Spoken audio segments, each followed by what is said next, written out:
ಪೌಲನು ಹೇಳುತ್ತಾನೆ, ಸುವಾರ್ತೆಯ ವಿಷಯವಾಗಿ ನಾನು ನಾಚಿಕೊಳ್ಳುವವನಲ್ಲ, ಅದು ದೇವರ ಬಲ ಸ್ವರೂಪವಾಗಿದೆ ಎಂಬುದಾಗಿ.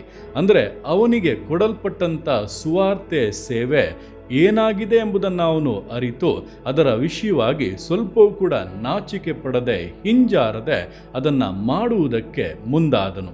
ಅದರಲ್ಲಿ ಅನೇಕ ಇಕ್ಕಟ್ಟುಗಳು ಕಷ್ಟಗಳು ಬಂದರೂ ಕೂಡ ಸಹಿಸಿಕೊಂಡದ್ದರಿಂದ, ಕರ್ತನ ಮೇಲೆ ನಂಬಿಕೆ ಇಟ್ಟು ಜೀವಿಸಿದ್ದರಿಂದ ಎಲ್ಲದರಲ್ಲಿ ಕೂಡ ಜಯಶಾಲಿಯಾದನು. ನಿಮ್ಮ ಜೀವಿತಗಳಲ್ಲಿ ಕೂಡ ಕರ್ತ ನಿಮಗೆ ಕೊಟ್ಟಿರುವಂಥ ಜವಾಬ್ದಾರಿ ಎಂಥದ್ದು, ಅದು ದೇವರ ದೃಷ್ಟಿಯಲ್ಲಿ ಏನಾಗಿದೆ ಎಂಬುದನ್ನು ಅರಿತು ಅದರ ಕುರಿತಾಗಿ ಸ್ವಲ್ಪವೂ ಕೂಡ ನಾಚಿಕೆ ಪಡದೆ ಅದನ್ನು ಪೂರ್ಣ ಶಕ್ತಿಯಿಂದ ಪೂರ್ಣ ಹೃದಯದಿಂದ ವೈರಾಗ್ಯವಾಗಿ ನೆರವೇರಿಸಿರಿ.